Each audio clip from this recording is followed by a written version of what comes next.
Hey, how you guys doing? Scott Keeler here, and going to talk about a little bit of Kilstone the Great.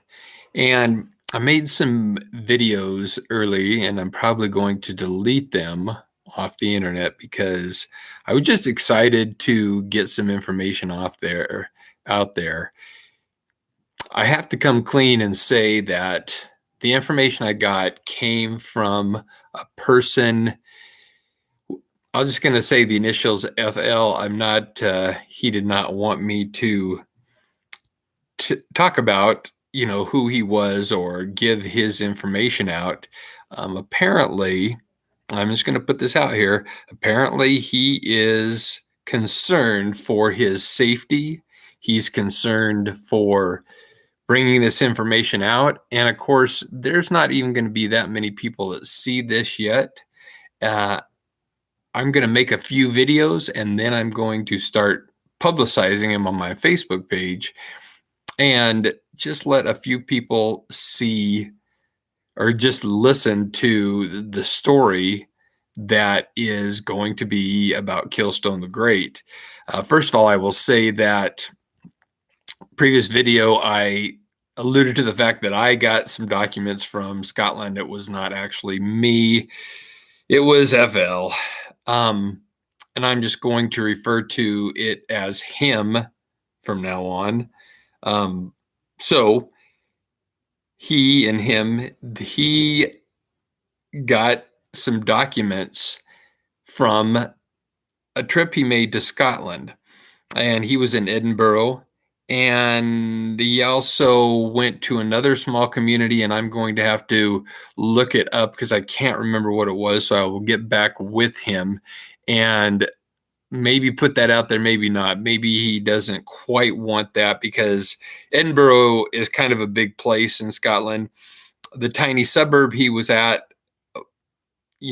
whatever distance away it was a small remote village. And how he got there and how he went about doing that was just beyond belief. You see, apparently he traveled there with some friends and came across a person named Pete, a guy named Old Pete or something.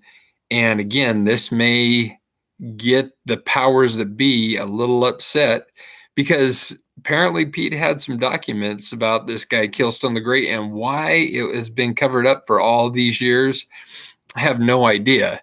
But apparently the story goes, and I'm going to relate that in chapter by chapter of Kilstone the Great, as it was translated from an old Celtic dialect, and it has been re-examined and refurbished into what present day people would understand it to be. But this guy Kilstone basically lived in a time where came from the land of Picts, which is present day Scotland, made it over to Asia. And that's all I'm going to talk to you about right now. What I really wanted to say is that the adventure to get the documents over here, and through many sources, I was only able to see the documents. So I'm trying to give this information off what I recall. And I do have some more meetings set up with him so I can re-examine the documents so that I can bring forth the story. But I won't have it verbatim because, of course, it's just going to be what I can remember the best that I can recall. And I'm going to give this story as it is because it's a fascinating tale and one that could kind of rewrite the history books of what it means to be, Native American, what it means to come from, a European white race of people. There was a lot of history in the time of where Rome had pulled back out of England, pulled back out of Ireland. However, there were still people there that made land grabs, that were, profited for themselves. Roman centurions that stayed behind. Not every single Roman left. And there was Roman influence on a lot of the culture that was around there. At the same time, there was this religion, the Christianity, a Roman presented Christianity in Ireland. St. Patrick had, made his stand, and there was some other great leaders that came out of this Christianity movement that was there. But there was also the Celtic, the Druids were still alive and still well. They were kind of more hidden as they performed different things that were considered unnatural and not to be, magical powers type thing.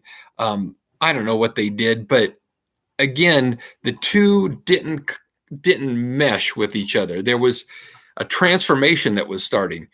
Also, during this time, there was a lot of manuscripts and different historical things that have been written down that were burned, that were destroyed, all in the name of the Christian sects, as they were, the not sex, but a sect of people that were trying to.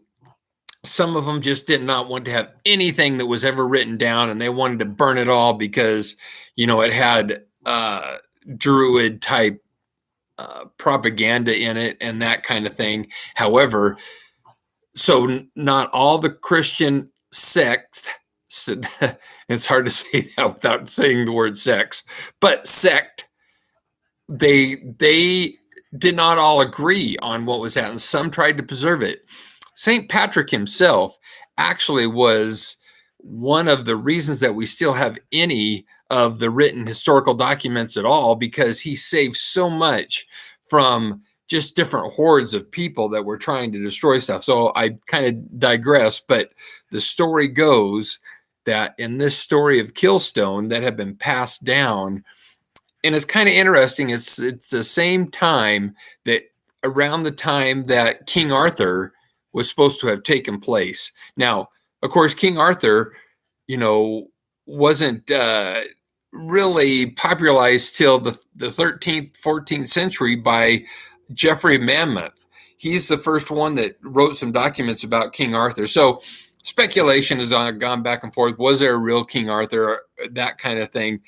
The same thing is with this. Was there a real Kilstone? And the reason it was called Kilstone was because the myth around two different stones. One was evil, called a Drey-Stone, and the good stone was called the Kilstone.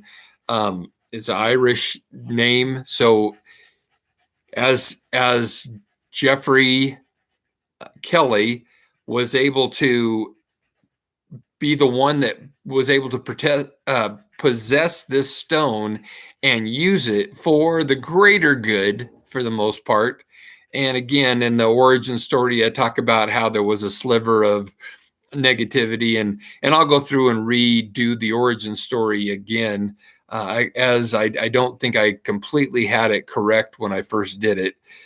So, because I had wrote some things down and I was trying to read off of what I written down, and I was excited to do it. And so now comes the point in time. So anybody that's been introduced to this, I'm going to be going for some more short videos, going to be talking. I'm going to go through this Kilstone the Great story because it's been made into kind of a book, a manuscript type, where there's chapters and different things.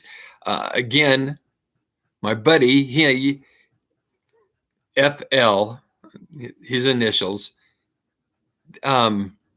he's trying to be anonymous.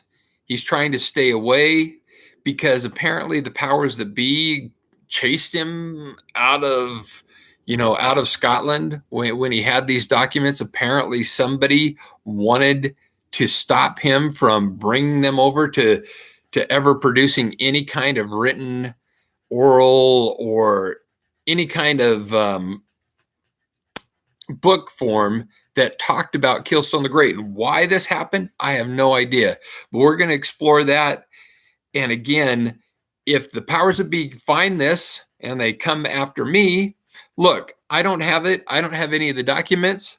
And to tell you the truth, FL is not even going to keep the documents. He's dispersed them through different networks of people. So I won't even know who has them or where they have them, because they will have to be contacting me and in short bursts of periods. And so why this whole complicated issue of keeping these manuscripts on a automatic run so that certain people can't find them, I don't know.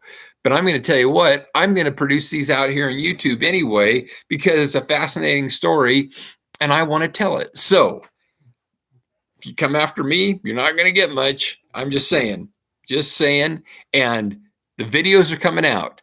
Like I said, I'm going to be doing a few of these before I even get going and post them on Facebook. And then once that happens, they're going to be out there. So there's nothing you can really do about it. So anyway, I hope you found this kind of mouth-watering, just to kind of get a taste for what's going to be going on. Kilstone the Great. I can't wait to tell you about him. Talk to you next time.